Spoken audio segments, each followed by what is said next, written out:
One taste of the poisoned apple, and the victim's eyes will close forever in the sleeping death. Hi, I'm Stephanie and welcome back to my channel. Cocoa bombs became such a big thing last year and I absolutely love them. So I thought I'd make some with a Halloween twist. If you don't know what a hot chocolate is, everyone knows what a hot chocolate is. If you don't know what a chocolate bomb is, it's usually a candy button or chocolate shell filled with chocolate powder and marshmallows. You put it in a mug, and when you pour hot milk over it, the outside melts and you have a finished hot chocolate, which is such a fun way of doing it. But today I'm making a Halloween inspired cocoa bomb, the poison apple from Snow White. And you could keep it traditional and put cocoa powder in it if you want, but since it's a poisoned apple, I thought I'm going to be using apple and cinnamon.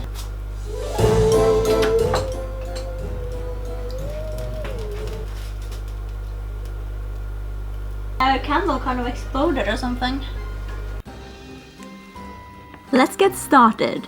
Step 1. Red candy buttons pour into apple mold.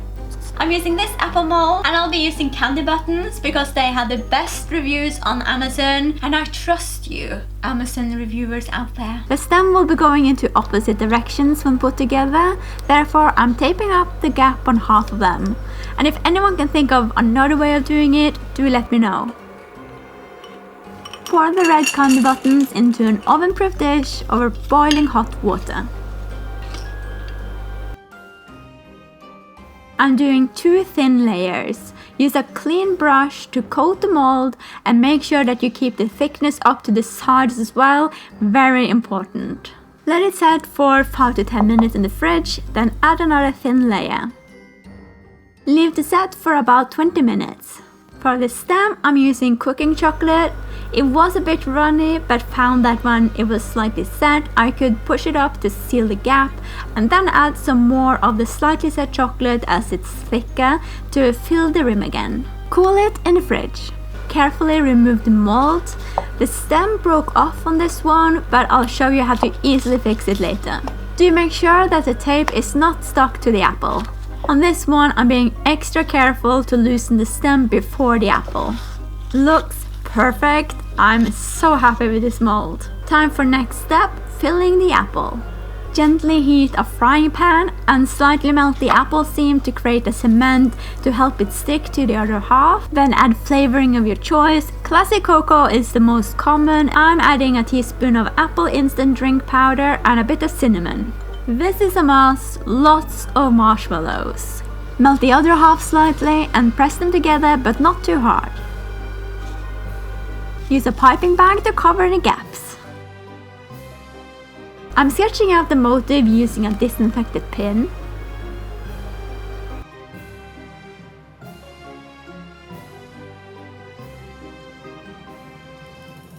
To help the apple stay in an upright position while painting it, I've made a little bean bag using rice wrapped in cling film.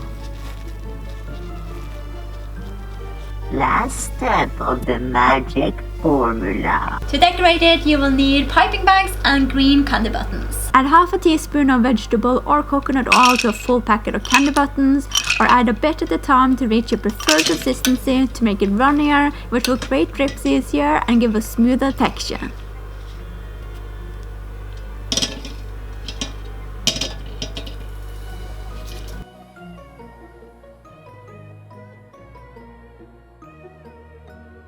You'll need a brush to smooth it a bit, but make sure you don't push too much against the red shell as the heat will have softened it so it could collapse with pressure.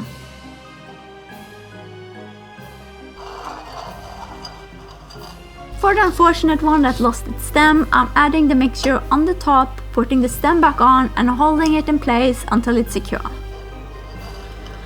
And here's the result! And for my mug, I'm going to be using this cauldron mug that I found because it was absolutely perfect. Dip the apple in the brew.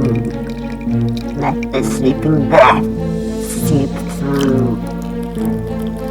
Go on, dearie, have a sip, and all your dreams come true. Okay, so I guess it's time for a taste test.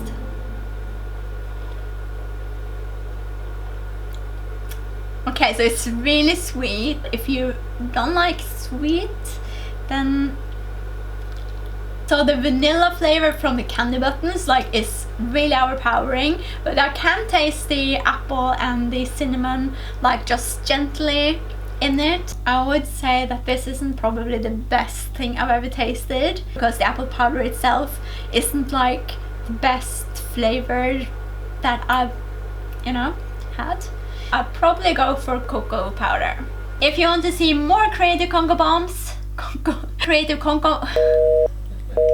if you want to see more creative cocoa bombs, let me know in the comments. I know this is a bit different to my usual makeup videos, but I've been wanting to experiment with some other content, but keeping it fairy tale. Please give this video a big thumbs up and subscribe to see all my future videos.